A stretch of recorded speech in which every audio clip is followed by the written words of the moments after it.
Исәнмесез, эфирда яңалыклар чыгарылышы, студияда Лилия Гатина, алга таба койбір темалар турында кыскача.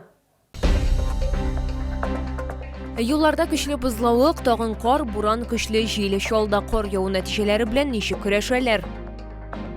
Су подъездга үтеп керә һәм стеналар, түшәмнәр буйлап ага. Зәп бистәсенең 16-11 йортында яшәүчеләр түбәдән кар эри дип зарлана.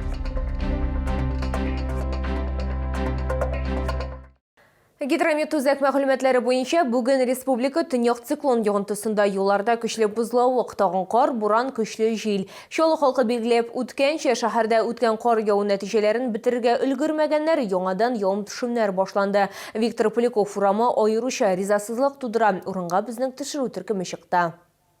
Автомобиль сөючеләр барлык бәла-казаларның сәбәбе юл кырыйнан вакытында җыелмаган кар диләр. Кар кабат ява һәм юл өлешен каплап китә. Тут обычно выехал и все, как бы, да, там, 1,5-2 минуты. 20 минут сегодня выезжал. То есть здесь школы, ну и все, и затор, и все стоим.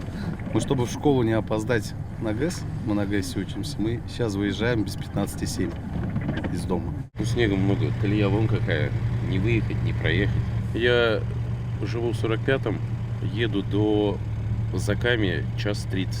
Раньше это время за 30 минут проезжал. Җәмәгать транспортында да хәрәкәт интервалы арты. Кар чыгарылмаганга күрә берничә хәрәкәт полосасы урынына бер генә калган. Тукталыш павильоннарына килү дә җиңел түгел ди автобус йөртүчеләр. Кар гына түгел, юл кырыенда тукталган автомобильләр дә комачаулый. Они здесь не должны стоять, не просто так же.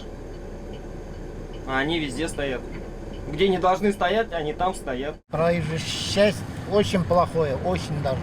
Утром ездили мы по 40 минут с одного конца на другой, а сейчас 1,5-2 часа едем. Җәүлеләр дә канәгать түгел, кар аркасында йөрү авыррак һәм озаграк барыла дип зарлана Чаллы халкы. Но ходить очень тяжело, очень затрудняет движение, очень медленно иду. Так бы шла раза в 2 быстрее, а там по сугробам и по сугробам.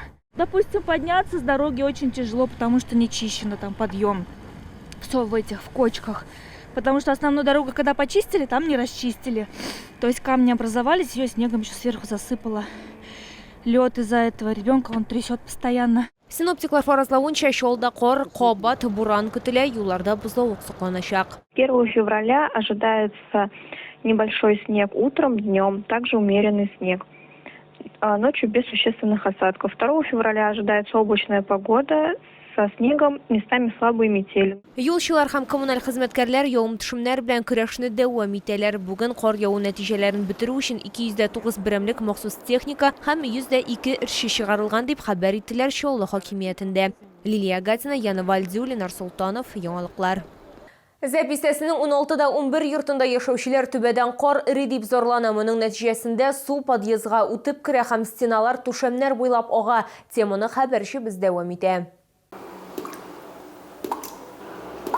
5 катлы йортта яшәүчеләр әйтүенчә, алар көненә 2 чиләк су түгәләр. Чаллылар билгеләп үткәнчә, югыйсә яңгырлар һәм актив кар эрелүе әле башланмаган. Азрак кына яңгыр яуса да, кар яуса да, һәрвакыт нәрсә агып тора ул. Бетәсе юк инде аның, күпме жалобасы итәргә буласың. Квартплатаны күп алалар. Ремонт ясаган кеше юк, стеналарны күрәсез инде яшәке. Йортта яшәүчеләр түбәдә проблема барлыгына ышана. Алар билгеләп үткәнчә, түбә ремонтланырга тиеш. Искергән ниләр регуляртлар яңадан алып регулярны куптарып чистартырга кирәк. Моны 4 елга бер шулай итеп мазый итеп чыгалар аны. Ну инде үзенә күренеп тора инде. Ну тора менә шулай өстен тамып, нитеп күреп торасыз нәрсә икән. Гел ел сайын шулай инде.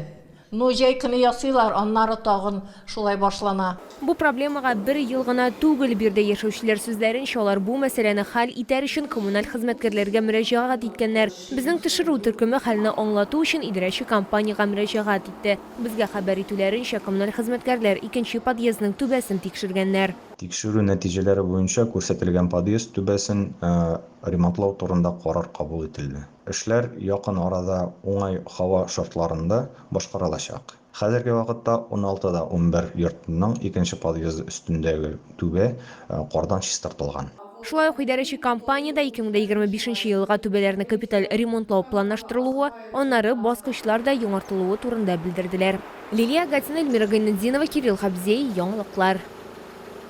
Әгер сезнең берәр проблема борчыса, яки шатлыклы хәбәр җиткерәсегез килсә, безнең WhatsApp хезмәтенә мөрәҗәгать итегез. Фотосурәтләрегезне һәм видеоларыгызны 8939 311 31 31 телефоны буенча көтеп калабыз.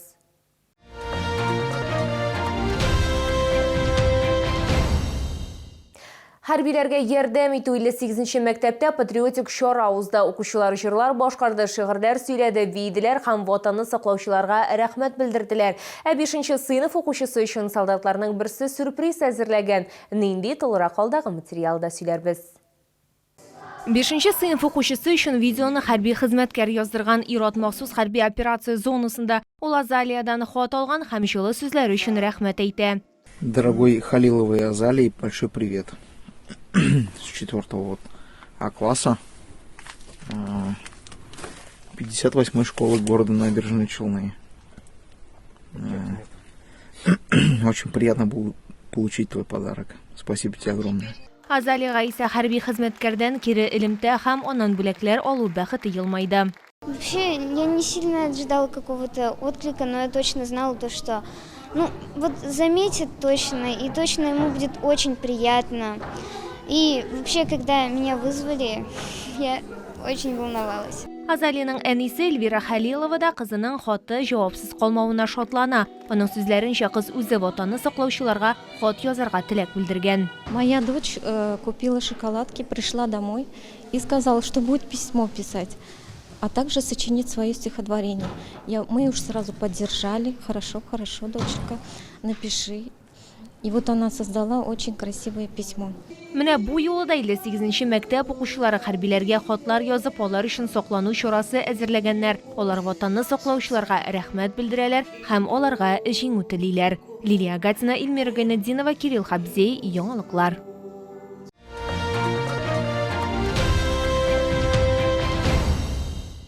Шолга турдан-тур Камчаткадан шолы халкы һәм шәһәр кунаклары үзләрен искиткеч тәмле премиум сыйфатлы балык белән сыйлый ала, аларны Эссен сәүдә үзәге каршындагы павильонда сатып алырга мөмкин. Яшьлек проспекты 14. Сатып алучыларның иң популяр һәм яраткан балыкларның берсе чавыча, диңгез деликатеслары арасында форель, окбалык, палтус, лосось, кижу, чинерка, иваси һәм сельдь бар. Барлык балык табигый яшәү урынында тотылган, шуңа күрә ул иммунитетны ныгытып кына калмыйча тәмле сыйдан рәхәтлектә алырга мөмкинлек бирәчәк. Кибеттә ассызлы, кайнар һәм салкын су белән ысланган балык та бар. Ул бар тик табигый утыннар төтенендә генә әзерләнә. Кызыл улды һәр өстәлнең бизәге булачак. Аны сатып алып туңдырырга да була. Барлык тәм сыйфатлары һәм файдалы үзлекләре сакланачак. Теләсәгез, үзегез дә сыйлана аласыз. Шулай ук дусларыгызны һәм туганнарыгызны да сөендергә онытмагыз. Камчатка балыкларын 31 гыйнвардан 4 февральгә кадәр Яшьлек проспекты 14 йорт Эссен сәүдә үзәге каршындагы павильонда гына сатып алырга мөмкин.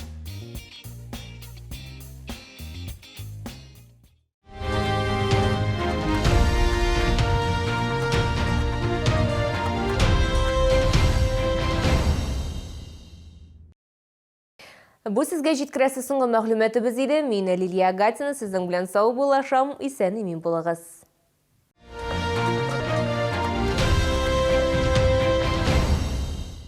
Лечение геморроя без боли и разрезов на современном оборудовании в клинике Мед-16. Прием ведет проктолог Кравченко Ярослав Владимирович. Запись по телефону 38 38 09. Распродажа хозтоваров с 29 января. Ждем вас по адресу 409 проспект Хасана Туфана, дом 5В. Количество товара ограничено.